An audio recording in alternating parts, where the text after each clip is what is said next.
अब आप सभी के मन में हमेशा से एक क्वेश्चन आया होगा कि क्यों नहीं भारत अपनी पूरे बॉर्डर पे एयर डिफेंस सिस्टम फिट कर दे। ये काफ़ी ज़्यादा कॉस्टली हो सकता है, लेकिन इस तरह का काम अब फाइनली इंडिया ने प्लान कर लिया है। और अब हम हमारे जितने भी डिफेंस कॉरिडोर्स हैं इनको नेक्स्ट लेवल का एआई शील्ड दे देंगे। यहाँ पर 1 और 2 लेवल के एआई शील्ड का हमने प्लान किया। अभी क्या डिफरेंस है मैं आपको बताऊंगा, बहुत ही ज़्यादा ये इंटरेस्टिंग कॉन्सेप्ट है।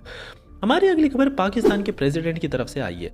जरदारी रिसेंट भाषण में इन्होंने रिवील कर दिया, जब भारत ने ऑपरेशन सिंदूर कंडक्ट किया था ये तो बंकर में जाकर छुपकर बैठ गए और अपने कौम को तो ये बड़ी बड़ी बातें कह रहे थे कि मुझे जाना तो नहीं था, लेकिन यहाँ पर इनको एडवाइस किया गया था इसलिए ये गए। आखिरकार आगे इन्होंने क्या क्या बोला जो पूरी तरह से उठपटांगे वो मैं आपको आगे से बताऊंगा। यूरोप और इजराइल ये दोनों अब चाहते हैं कि भारत वर्ल्ड की वेपन प्रोडक्शन मैन्युफैक्चरिंग वाली कंट्री बन जाए, और इसके पीछे एक बहुत ही गहरा रीज़न है क्या वो भी मैं बताऊंगा। अभी अमेरिका की ये जो कंपनी है लॉकहीड मार्टिन, तो भारत का प्लान है 80 मिलिट्री ट्रांसपोर्ट खरीदने का।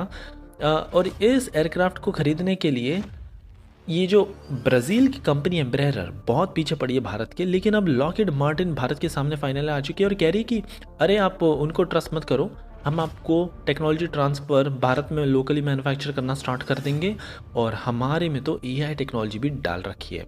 आखिरकार ये कैसे बाजी पलट सकते हैं वो भी मैं बताऊंगा। जी और एचएएल के बीच में जो 80% टेक्नोलॉजी ट्रांसफ़र की डील हुई है, यहाँ पर अब बताया जा रहा है 2026 मार्च में जाकर ये सारा कुछ पेपर वर्क हमारा हो जाएगा।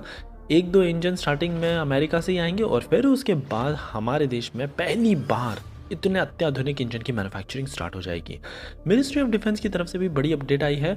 जो भी 87 माली ड्रोन्स हैं तो इनका अब टेक्नोलॉजी ट्रांसफ़र और सारा कुछ सोर्स कोड इनको प्रोवाइड कराना होगा। अब इसमें से ये सुनकर कई कंपनीज पीछे हट सकती है, तो अब ये भी देखने लायक होगा कि क्या है। और फाइनली जानेंगे कैसे। हमने इवैल्यूएट किया कि जो रशिया ने Su-57E का पैकेज ऑफर किया ये तो राफेल की डील से भी बहुत ज़्यादा सस्ता पड़ रहा है, और ये सुनकर हमारे डिफेंस एनालिस्ट भी शॉक रहेगा। सो काफ़ी इंटरेस्टिंग, काफ़ी क्विक आज की सीरीज होगी, इसलिए प्लीज़ आप एंड तक देखिएगा।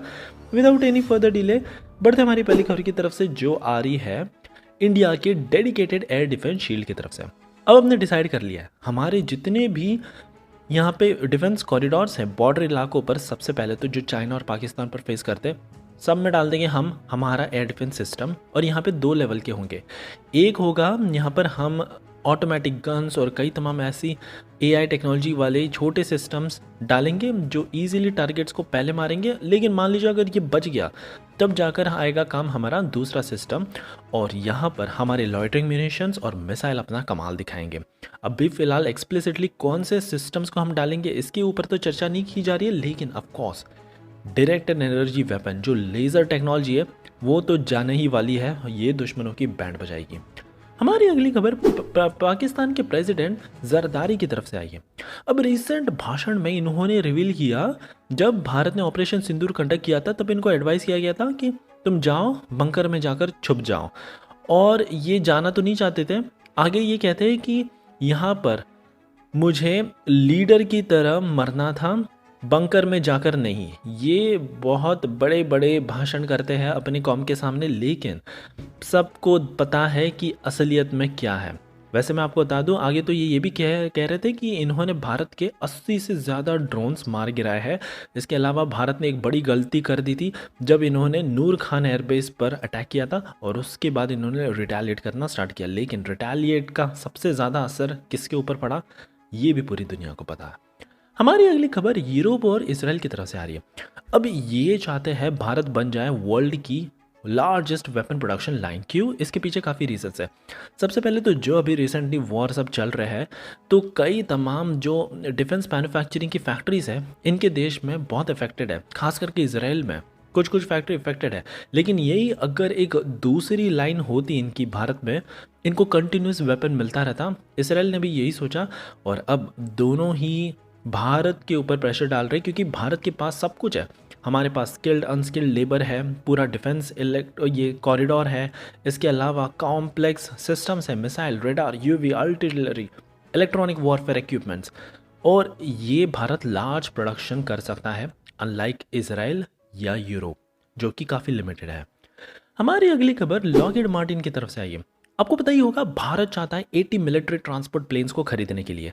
प्रॉब्लम यहाँ पर ये है कि जो ब्राज़ील की कंपनी एम्बेरर, ये तो अच्छी डील दे ही रहे हैं टेक्नोलॉजी ट्रांसफ़र करके, लेकिन अब अमेरिका की कंपनी लॉकहीड मार्टिन भी भारत को बहुत ज़्यादा अट्रैक्ट करती जा रही है। ये कह रहे हैं कि C-130J super Hercules best choice होने वाला है इंडियन एयरफोर्स के लिए। कई तमाम रीजंस है। पहले तो इसमें 20 यूनिक मिशन सेट्स इन्होंने डाल रखे हैं। ये वर्ल्ड रिकॉर्ड सेट करता है और इसमें 54 वर्ल्ड रिकॉर्ड अभी तक सेट किए हैं बहुत सारे पैमाने में। इसके अलावा इसमें AI टेक्नोलॉजीज़ भी इन्होंने डाल रखी है, बहुत सारे नए नए अपग्रेड्स भी करते रहते हैं। Built to deliver, built to last, ये इसका मोर्चा है। तो अब देखने लायक होगा कि भारत क्या सच में कंफ्यूज हो जाएगा और क्या हम ब्राज़ील के साथ काम करेंगे या फिर अमेरिका की कंपनी इस लॉकहीड मार्टिन के साथ। ये तो आने वाला वक्त ही बताएगा। हमारी अगली खबर GE और HAL F414 डील को लेकर आई है। मैं आपको बता दूं, अब यहाँ पर बहुत तेज़ी से काम स्टार्ट होने लग गया है और पहली बार 2027 में भारत में इतने अत्याधुनिक इंजन की मैन्युफैक्चरिंग स्टार्ट हो जाएगी। मार्च 2026 तक सारा पेपर वर्क का सब कंप्लीट हो जाएगा। इसके बाद अब aerodynamic envelope expansion, flight control system validation, mission system integration, weapon testing, ये सारी कुछ भारत में ऐसी फैसिलिटीज स्थापित की जाएगी और यहाँ पर टेस्टिंग की जाएगी। लेकिन उस दौरान हमको सारे इंजन्स अमेरिका से ही मिलते रहेंगे। ये भारत साइड बाय साइड काम करता रहेगा एज पर OEM प्रोटोकॉल्स। हमारी अगली खबर 87 माले ड्रोन्स को लेकर आई है। अब इंडियन मिनिस्ट्री ने एक बहुत बड़ा टारगेट रख दिया है। जो भी पार्टिसिपेट कर रहा है ना दुनिया भर के देश, तो इनको कहा है कि आपको बस हमको ड्रोन्स ही नहीं देना है, सबसे पहले तो आपको करना है हमको technology transfer, comprehensive technology transfer. इसके अलावा जो भी सब सिस्टम्स है, ट्रेडिशनली OEMs क्या करते थे, ये मैन्युफैक्चर करके बस भारत को शिप करते थे, लेकिन नहीं, इनको शिप तो करना ही है लेकिन साथ में स्पेयर पार्ट्स का भी मैन्युफैक्चरिंग की एक लाइन भारत में सेटअप करनी पड़ेगी, सो दैट अगर वर्स्ट के सिनेरियो आ जाए हमारे पास ये वेपन्स होने चाहिए। और आगे भी कई तमाम कंडीशंस भारत ने रखी है। सस्टेनेबल UAV इंडस्ट्रियल एयरबेस इनको बनाना है, भारतीय कंपनियों के साथ मिलकर काम करके इनको कई तमाम जो वेपन इंटीग्रेशन है वो बताना है, फिर कैसे सॉफ्टवेयर डेवलप करके सोर्स कोड का एक्सेस वो सब भी देना है। अब ये सारा सुनने के बाद लग रहा है कि अमेरिका की कुछ कंपनी पीछे हट सकती है, स्पेशली MQ-9 भी और जो ये ऑफ़र कर रहे थे। लेकिन हमारे पास बहुत सारे ऑप्शंस हैं, ऑप्शंस की कमी नहीं है। तो भारत ने बहुत अच्छा ही किया है इतनी सारे स्ट्रिक्ट कंडीशंस को डालकर। इससे भारत में ही एक पूरा हाई टेक्नोलॉजी, हाई एडवांस्ड माले ड्रोन्स का एक इकोसिस्टम डेवलप हो जाएगा। सो ये थी हमारी कमाल की न्यूज़ सीरीज़ दोस्तों। आई होप आपको आज की सीरीज़ पसंद आई होगी और एज़ यूजुअल प्लीज़ एक लाइक करना मत भूलेगा आपका ऐसे ही कमाल का सपोर्ट दिखाने के लिए।